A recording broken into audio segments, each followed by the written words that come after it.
Group 1 aspirants కోసం టీశాట్ ప్రతిష్టాత్మకంగా నిర్వహిస్తున్నటువంటి కార్యక్రమానికి స్వాగతం. భారత అంతరిక్ష కార్యక్రమాలకు సంబంధించిన అంశాలు తెలుసుకుంటూ ఉన్నాం. ఈ క్రమంలో మనము భారత అంతరిక్ష రంగంలో అత్యంత కీలకమైనటువంటి సంస్థగా భారత అంతరిక్ష పరిశోధన సంస్థ ఇస్రో అనేది వెలుగొందుతూ ఉంది. మరి దీని యొక్క ఆవిర్భావానికి సంబంధించినటువంటి అంశాలు తెలుసుకునే ప్రయత్నం చేద్దాం. అదేవిధంగా ఆవిర్భావ నేపథ్యము, ఈ సంస్థ ఆవిర్భావం వెనుక ఉన్నటువంటి దార్శనికత, దానికి సంబంధించినటువంటి లక్ష్యాలను ఈ వీడియోలో మనం తెలుసుకునే ప్రయత్నం చేద్దాం. సో, ఇస్రో ఆవిర్భావానికి సంబంధించి దాని ముందు జరిగినటువంటి నేపథ్యాన్ని గనక ఒకసారి పరిశీలిస్తే 1960వ దశకం ప్రారంభంలోనే అమెరికాలో ఉపగ్రహాలను ఉపయోగించే అప్లికేషన్లు అంటే అనువర్తనాలు, అంటే సామాజిక కార్యక్రమాల కోసం ఉపయోగించేటటువంటి సాంకేతికతను 1960ల నాటికే అమెరికా సముపార్జించుకున్నట్లుగా తెలుస్తుంది. ఈ అప్లికేషన్లు ప్రయోగాత్మక దశలో ఉన్నటువంటి సందర్భంగా భారత అంతరిక్ష పరిశోధనా కార్యకలాపాలు అనేవి మన దేశంలో ప్రారంభించడం అనేది జరిగింది. అంటే ప్రపంచంలో అమెరికా వంటి అగ్రదేశాలు అప్పటికే ఈ ఉపగ్రహ అనువర్తనాలను సామాజిక ప్రయోజనాల కోసం ఉపయోగించుకుంటూ ఉండగా భారతదేశం అప్పుడే తొలి అడుగులు వేస్తున్నట్లుగా మనకు కనిపిస్తూ ఉంది. ఈ క్రమంలో చూస్తే కమ్యూనికేషన్ ఉపగ్రహాల శక్తిని ప్రదర్శిస్తూ అమెరికన్ శాటిలైట్ సింకోమ్ 3 ద్వారా టోక్యో ఒలింపిక్ క్రీడలను పసిఫిక్ అంతటా ప్రత్యక్ష ప్రసారం చేయడం అనేది జరిగింది ఆ సందర్భంగా.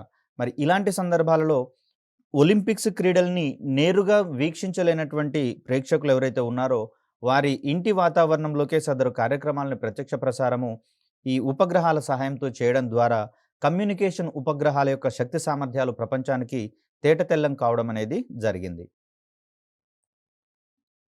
సో, ఇక్కడ ఈ టోక్యో ఒలింపిక్ సంబంధించినటువంటి ప్రసారాలను కార్యక్రమాన్ని ప్రసారం చేయడం, అదేవిధంగా ఉపగ్రహ ప్రయోగాలకు సంబంధించి అమెరికా అప్పటికే ముందంజలో ఉన్నటువంటి పరిస్థితులలో ఈ సన్నివేశాల నుంచి ప్రేరణ పొందినటువంటి భారత్ తన యొక్క దేశ పౌరులకు సైతం ఉపగ్రహ ఆధారితంగా సామాజిక సేవలను అందించాలనేటటువంటి దృఢ సంకల్పంతో అంతరిక్ష కార్యక్రమాలను ప్రారంభించాలి దేశవ్యాప్తంగా అనేటటువంటి దృఢ నిశ్చయానికి రావడం జరిగింది. సో, ఈ ప్రసారాల ప్రేరణతో భారతదేశానికి అంతరిక్ష సాంకేతికత వల్ల కలిగే ప్రయోజనాలను భారత అంతరిక్ష కార్యక్రమ వ్యవస్థాపక పితామహుడుగా పేరుగడించినటువంటి డాక్టర్ విక్రమ్ సారాభాయ్ త్వరితగతిన గుర్తించడం అనేది జరిగింది. తను అంతరిక్ష రంగంలో అనేక విశేషమైనటువంటి కృషి చేయడం అనేది జరిగింది. ముఖ్యంగా చూస్తే రంగాల వారీగా ఉపగ్రహ సాంకేతికతను ఉపయోగించుకోవడంలో విక్రమ్ సారాభాయ్ చేసినటువంటి కృషి ఎనలేనిది కాబట్టే father of Indian space program అనేటటువంటి పేరుతో తనను కీర్తించడం అనేది జరుగుతుంది. మరి ఇక్కడ విక్రమ్ సారాభాయ్ చేసినటువంటి అమోఘమైనటువంటి కృషిని కూడా మనము వచ్చే వీడియోలో తెలుసుకుంటాము. మరి దానికి సంబంధించి ముందుకు వెళ్ళే ప్రయత్నం చేద్దాం. సో, ఇక్కడ అంతరిక్ష రంగాన్ని గనక మనం గమనిస్తే మానవ వనరులు కీలకం, అదేవిధంగా అంతరిక్ష రంగము కీలకము, మరియు అంతరిక్షంలో ఉపగ్రహాలకు సంబంధించినటువంటి సమాచారాన్ని సేకరించేటటువంటి క్రమంలో గ్రౌండ్ స్టేషన్స్ 3 కూడా అత్యంత కీలకంగా భావించబడతాయి. ఈ క్రమంలో అంతరిక్ష రంగంలోని వనరులు మానవ మరియు సామాజిక దైనందిన సమస్యలను పరిష్కరించగల సామర్థ్యాన్ని కలిగి ఉన్నాయని డాక్టర్ సారాభాయ్ భావించడం అనేది జరిగింది. సో, ఈయన అహ్మదాబాదులో ఉన్నటువంటి ఫిజికల్ రీసెర్చ్ ల్యాబొరేటరీ పిఆర్ఎల్ అంటున్నాం దీన్ని. ఈ ఫిజికల్ రీసెర్చ్ ల్యాబొరేటరీ డైరెక్టర్గా డాక్టర్ సారాభాయ్ భారతదేశ అంతరిక్ష కార్యక్రమానికి నాయకత్వం వహించడానికి దేశం నలుమూలల నుండి అత్యంత సమర్థులైనటువంటి మరియు తెలివైన శాస్త్రవేత్తలను, మానవ శాస్త్రవేత్తలను, అదేవిధంగా కార్యక్రమాలను ప్రసారం చేసేటటువంటి సందర్భంగా సంబంధిత మానవ వనరులను, సామాజిక శాస్త్రవేత్తలతో కూడినటువంటి బృందాన్ని ఏర్పాటు చేయడం జరిగింది. వీరందరి నేతృత్వంలో ఈ సమూహం ఒక థింక్ ట్యాంక్‌గా వ్యవహరిస్తూ భారతదేశంలో ప్రతిరోజు ఎదురవుతున్నటువంటి కొన్ని రకాలైనటువంటి సామాజిక, వ్యక్తిగతమైనటువంటి సమస్యలను ఆహ్, తీర్చేటటువంటి క్రమంలో అంతరిక్ష సాంకేతికత ఏ విధంగా ఉపయోగపడుతుందనేటటువంటి అంశాలలో వీరు తగినటువంటి ఆలోచనలు చేయడం అనేది జరిగింది. కార్యక్రమాలు ముందుకు పోతున్నటువంటి క్రమంలో అంతరిక్ష పరిశోధన కార్యకలాపాలకు నేతృత్వం వహించేటందుకు తొలినాళ్లలో అణుశక్తి విభాగము డిపార్ట్మెంట్ ఆఫ్ అటామిక్ ఎనర్జీ ఆధ్వర్యంలో ఈ అంతరిక్ష కార్యక్రమాలు అనేది చేపట్టడం జరిగిందండి. ఇది ప్రిలిమ్స్ పాయింట్ ఆఫ్ వ్యూలో కూడా ఒక కీలకమైనటువంటి అంశంగా మనం భావించవచ్చు. ముఖ్యంగా చూస్తే అంతరిక్ష రంగానికి అణుశక్తికి ఏమాత్రం సంబంధం లేదు. అయినా కూడా తొలినాళ్లలో దానికి సంబంధించినటువంటి కార్యక్రమాలు కావచ్చు, నిధుల యొక్క విడుదల కావచ్చు, ఇవన్నీ కూడా అణుశక్తి విభాగం డిపార్ట్మెంట్ ఆఫ్ అటామిక్ ఎనర్జీ ఆధ్వర్యంలో జరిగినట్లుగా మనం గమనించవచ్చు. మరి ఈ డిపార్ట్మెంట్ ఆఫ్ అటామిక్ ఎనర్జీ ఆధ్వర్యంలోనే భారత జాతీయ అంతరిక్ష పరిశోధన కమిటీ, దీన్నే మనము ఇన్కోస్పార్ అనేటటువంటి పేరుతో పిలుస్తాము. Indian national committee on space research అనేటటువంటి అబ్రివేషన్‌తో దీన్ని చూస్తాం. ఇది 1962లో ప్రారంభం కావడం జరిగింది. దీని తర్వాత Indian space research organisation August 1969లో ఇన్కోస్పార్ స్థానంలో స్థాపించడం అనేది మనం ఇక్కడ గమనించవచ్చు.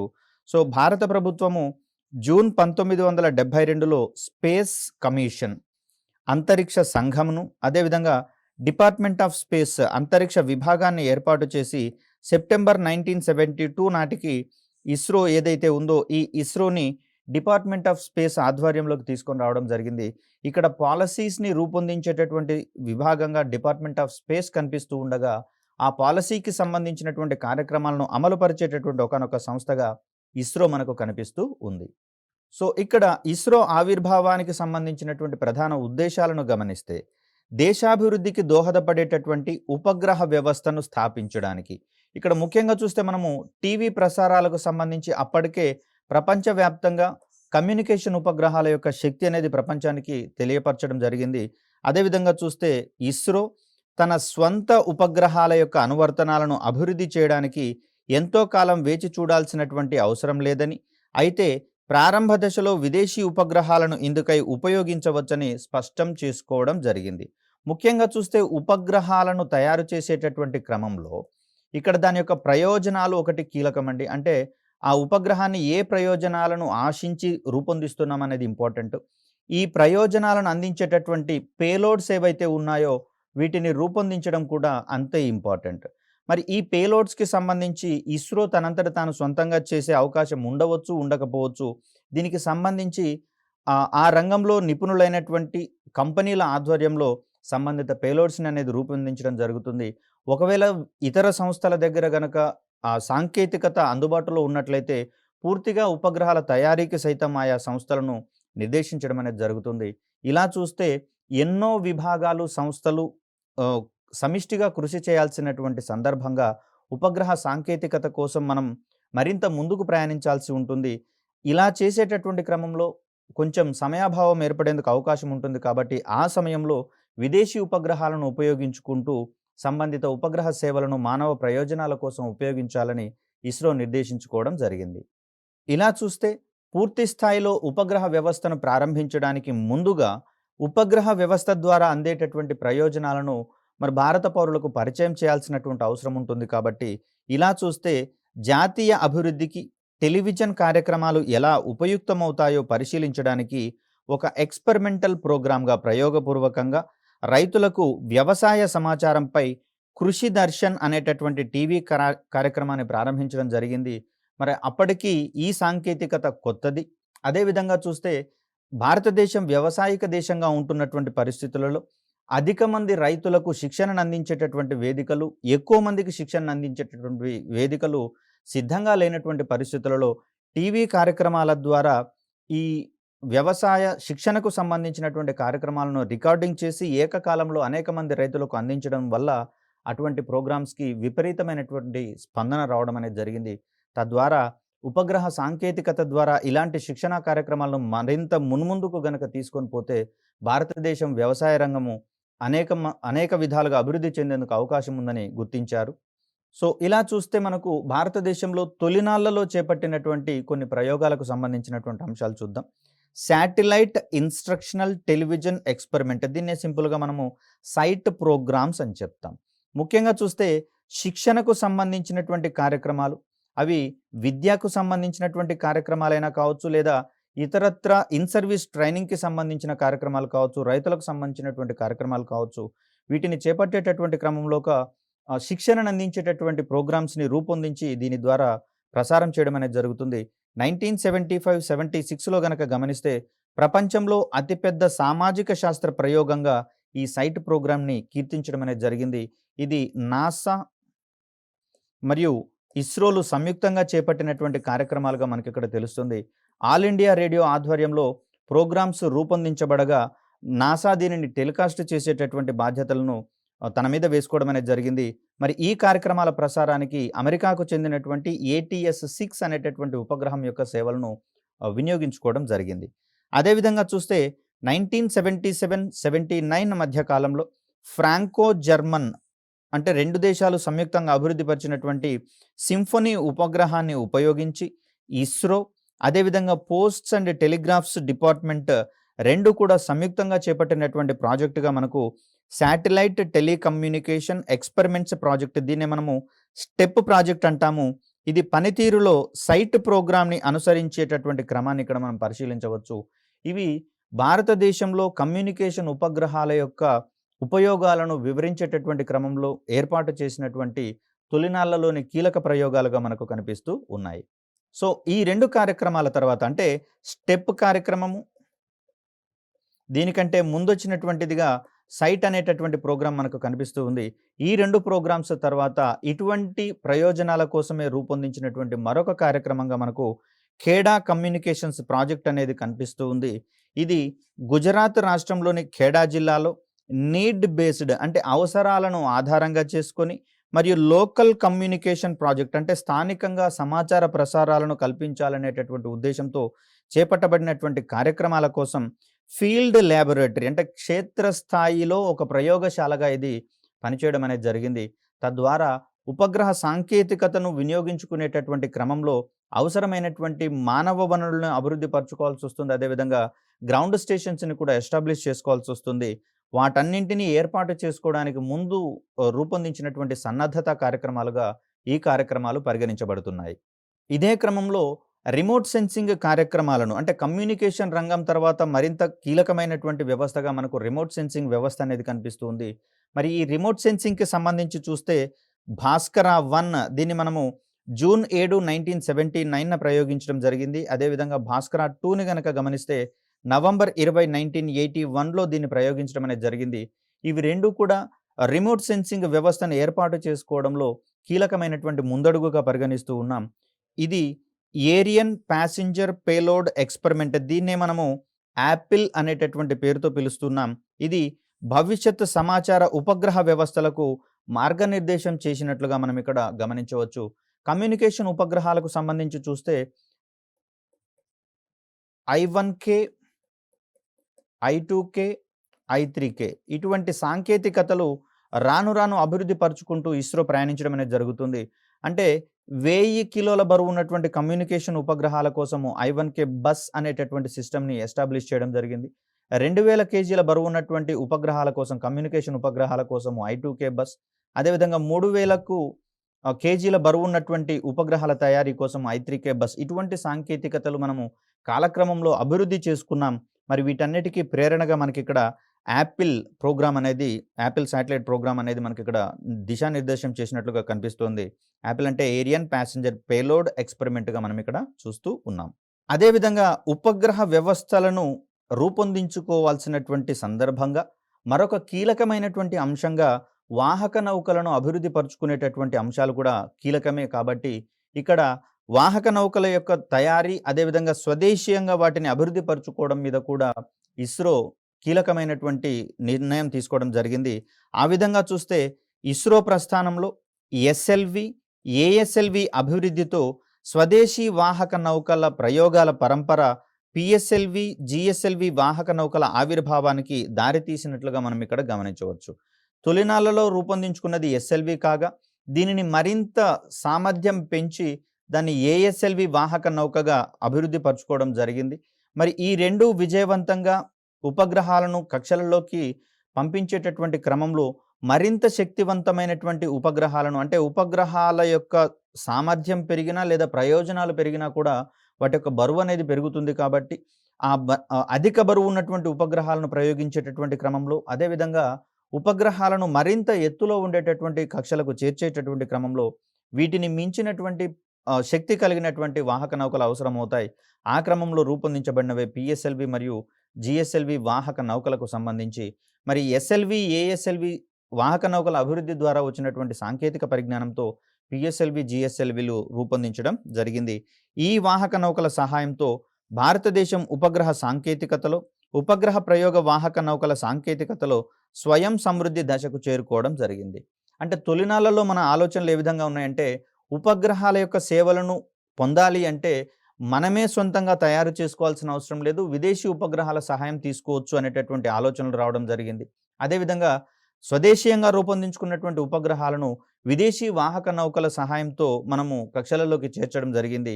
మరి వాటన్నింటికి భిన్నంగా ఇస్రో చేసినటువంటి ఈ సమిష్టి కృషితోటి ప్రస్తుతం భారతదేశము ఉపగ్రహ సాంకేతికతలో కావచ్చు, వాహక నౌకల సాంకేతికతలో కావచ్చు, స్వయం సమృద్ధిని సాధించినట్లుగా మనం ఇక్కడ గమనించవచ్చు.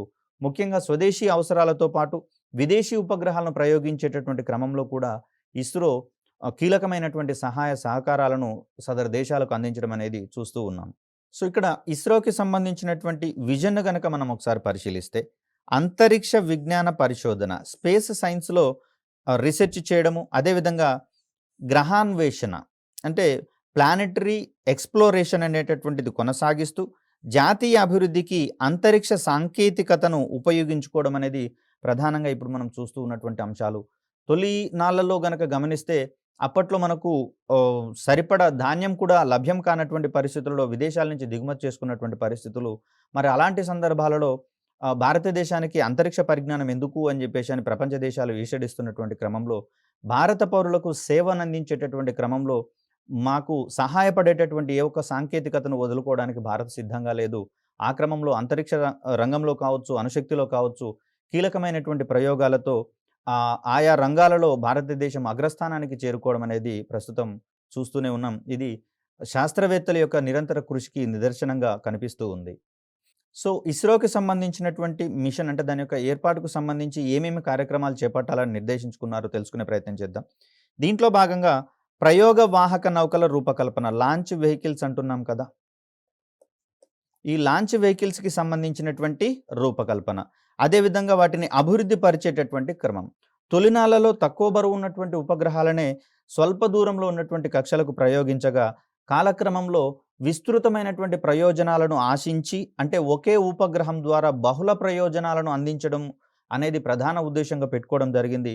మరి బహుళ ప్రయోజనాలను గనక అందించాలి అంటే వాటిల్లో విభిన్నమైనటువంటి రకాల పేలోడ్స్‌ని అమర్చాల్సి వస్తుంది. మరి పేలోడ్స్‌ని గనక అమర్చినట్లయితే, ఎక్కువ అమర్చినట్లయితే ఉపగ్రహం యొక్క బరువు కూడా పెరుగుతుంది కాబట్టి, అక్కడ మరింత శక్తివంతమైనటువంటి వాహక నౌకలను అభివృద్ధి పరుచుకోవాల్సొస్తుంది.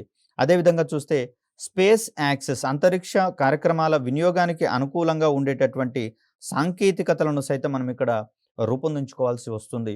ముఖ్యంగా చూస్తే కమ్యూనికేషన్ రంగంలో గతంతో కంపేర్ చేస్తే ప్రస్తుతం అనేకమైనటువంటి మార్పులు రావడం అనేది జరిగింది. తొలినాళ్లలో అనలాగ్ సంకేతాలతో కమ్యూనికేషన్స్ స్థాపించబడగా, తర్వాత అది డిజిటల్ సాంకేతికత వైపుకు మళ్ళడం అనేది జరిగింది.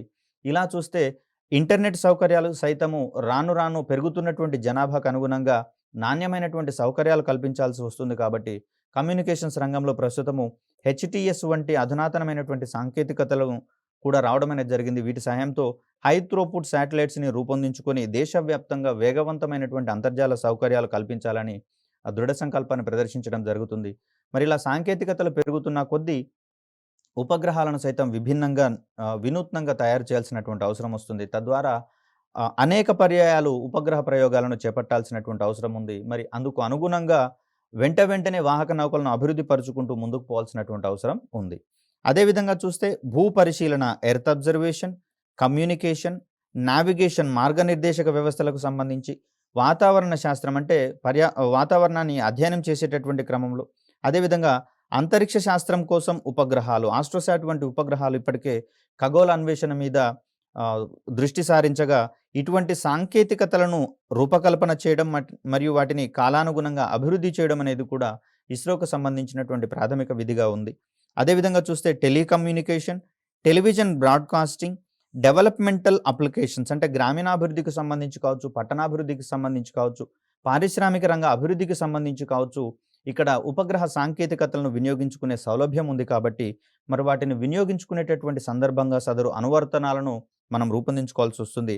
మరి వీటన్నింటినీ ప్రారంభించేటటువంటి క్రమంలో స్పెసిఫిక్‌గా టెలికమ్యూనికేషన్స్ కోసం, టెలివిజన్ బ్రాడ్కాస్టింగ్ కోసం రూపొందించినటువంటి ఒక ప్రోగ్రామ్‌గా మనకు ఇండియన్ నేషనల్ శాటిలైట్ ప్రోగ్రామ్ అనేది కనిపిస్తుంది. దీన్నే మనము ఇన్‌శాట్‌కి సంబంధించినటువంటి వ్యవస్థగా చూస్తూ ఉన్నాం. తొలినాళ్లలో ఇన్‌శాట్ తరహా ఉపగ్రహాలను ప్రయోగించగా కమ్యూనికేషన్‌కి సంబంధించి ప్రస్తుతం మనము జీశాట్ తరహా ఉపగ్రహాలను ఈ కమ్యూనికేషన్ ఉపగ్రహాలుగా ప్రయోగిస్తూ ఉన్నాం. ఇక్కడ కమ్యూనికేషన్ రంగంతో పాటుగా ప్రధానమైనటువంటి రంగంగా మనము రిమోట్ సెన్సింగ్‌కి సంబంధించినటువంటి అంశాలను చూస్తూ ఉన్నాం. Remote sensing. ఈ రిమోట్ సెన్సింగ్ ఏ విధంగా పనిచేస్తుందనేటటువంటి అంశాన్ని ఒకసారి తెలుసుకొని మిగతా విషయాలకు వెళ్ళే ప్రయత్నం చేద్దాం. ముఖ్యంగా సూర్యుడి నుంచి వెలుతురు, వేడి భూమి వైపుకు ప్రసరిస్తుందని చెప్పేసని తెలుసుకున్నాం. సూర్యుడు మనకు ప్రధానమైనటువంటి శక్తి వనరు కాబట్టి ఇక్కడి నుంచి వచ్చేటటువంటి శక్తిని మనం వినియోగించుకుంటూ ఉన్నాం. ఈ శక్తిని ఆధారంగా చేసుకొని భూమి వేడెక్కుతుంది అనేటటువంటి విషయం మనందరికీ తెలిసిందే.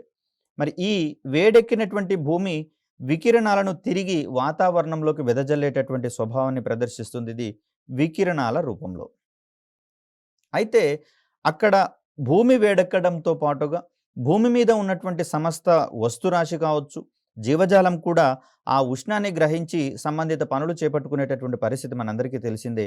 ఇక్కడ ఒక్కొక్క వస్తువు వికిరణాలను వెదజల్లేటటువంటి క్రమంలో విభిన్నమైనటువంటి ధోరణులు ప్రదర్శించడం జరుగుతుంది. అంటే ప్రతి వస్తువు మిగతా వస్తువులతో కంపేర్ చేస్తే అదే విధమైనటువంటి స్థాయిలో ఉండేటటువంటి ఫ్రీక్వెన్సీస్ కావచ్చు, వేవ్ లెంగ్త్స్‌తో కావచ్చు, వేరియేషన్ ఉండేటటువంటి వికిరణాలను వెదజల్లే ధర్మాన్ని ప్రదర్శిస్తుంది. మరి ఇటువంటి వికిరణాల యొక్క ఫ్రీక్వెన్సీని కావచ్చు, వేవ్ లెంగ్త్స్‌ని కావచ్చు, సంబంధిత ఉపగ్రహాలు సేకరించడం అనేది జరుగుతుంది. ఉపగ్రహాలు సేకరించినటువంటి ఈ ఫ్రీక్వెన్సీస్‌కి సంబంధించిన అంశాలను సదరు శాస్త్రవేత్తలు పరిశీలించి, ఆ వస్తువుల యొక్క ధర్మాలను సరిపోల్చుకునేటటువంటి ఒక వ్యవస్థనే మనము రిమోట్ సెన్సింగ్ వ్యవస్థగా మనం చూస్తూ ఉన్నాం.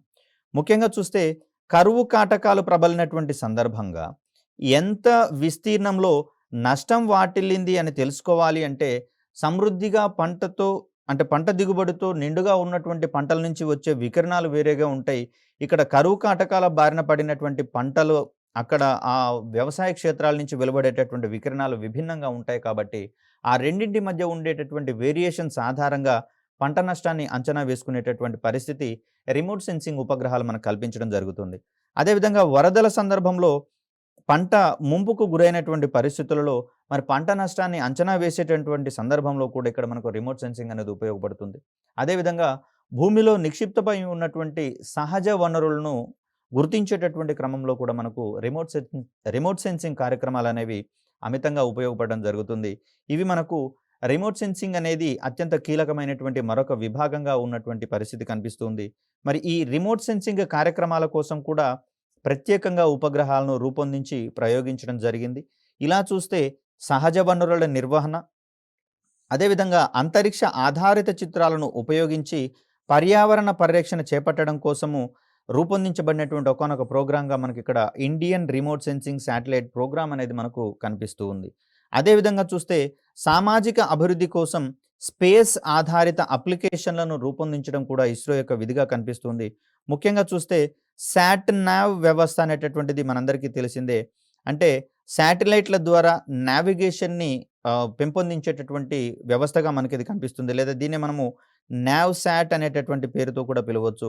నావిగేషనల్ శాటిలైట్స్ అంటే దిశను నిర్దేశించేటటువంటి క్రమంలో ప్రయాణ సమయాల్లో మార్గాన్ని చూపించేటటువంటి క్రమంలో ఇటువంటి వ్యవస్థలనేది అవసరం పడతాయి. మనందరికీ తెలిసినటువంటి జీపీఎస్ వ్యవస్థ ఏదైతే ఉందో ఇది కూడా పూర్తి స్థాయిలో ఉపగ్రహాల ఆధారంగా మనకు అనువైనటువంటి మార్గాలను, ప్రత్యామ్నాయ మార్గాలను సైతం చూపించేటటువంటి ఒక వ్యవస్థగా మనకు జీపీఎస్ అనేది కనిపిస్తుంది. మరి ఇవన్నీ కూడా శాట్-నావ్ ఉపగ్రహాలకు సంబంధించినటువంటి అనువర్తనాలుగా చూస్తూ ఉన్నాం. ఇలా రంగాల వారీగా అంతరిక్ష రంగాన్ని ఆధారంగా చేసుకొని సదరు ఉపగ్రహాల సహాయంతో ఏమేమి సేవలు మనం పొందవచ్చో వాటికి సంబంధించినటువంటి అప్లికేషన్స్ మొత్తం మనం ఇస్రో ఆధ్వర్యంలో రూపొందించడం జరుగుతుంది. అదేవిధంగా చూస్తే అంతరిక్ష శాస్త్రము మరియు గ్రహాల అన్వేషణకు సంబంధించినటువంటి పరిశోధన మరియు అభివృద్ధికి సంబంధించినటువంటి కార్యక్రమాలను సైతం ఇస్రో ముందుకు తీసుకుపోతుంది. ఇది మనకు చంద్రయాన్-1 ప్రోగ్రామ్‌కి సంబంధించి, చంద్రయాన్-2 ప్రోగ్రామ్‌కి సంబంధించి, అదేవిధంగా చూస్తే మార్స్ ఆర్బిటార్ మిషన్ అనేటటువంటి ప్రోగ్రామ్‌ల ద్వారా ఇప్పటికే తేటతెల్లం కావడం అనేది జరిగింది. ముఖ్యంగా చూస్తే చంద్రమండలం మీద కావచ్చు, అంగారక గ్రహం మీద కావచ్చు, మానవ ఆవాసాలను సుసాధ్యం చేసేటటువంటి దిశగా మిగిలిన ప్రపంచ దేశాలు ప్రయత్నిస్తూ ఉన్నటువంటి తరుణంలో, అదేవిధంగా అక్కడ ఉన్నటువంటి విలువైనటువంటి, అమూల్యమైనటువంటి ఖనిజాలను భారత అంటే ఇక్కడ భూమి మీదకు తీసుకొని వచ్చి వాటిని ఆహ్, సదరు దేశాలు వాటి యొక్క పౌరులకు సేవలు అందించేటటువంటి క్రమంలో వినియోగించుకోవాలని నిర్దేశించుకుంటున్నటువంటి తరుణంలో, మరి సదరు ప్రయోగాలు గనక మనం చేపట్టకపోతే, ఆ ప్రయోజనాలను భారత పౌరులకు అందించేటటువంటి క్రమంలో వెనుకబడిపోయే ప్రమాదం ఉంది కాబట్టి, భారతదేశం ఆ దిశగా కూడా ఇస్రో సహాయంతో కృషి చేస్తున్నటువంటి అంశాన్ని ఇక్కడ మనం పరిశీలించాలి.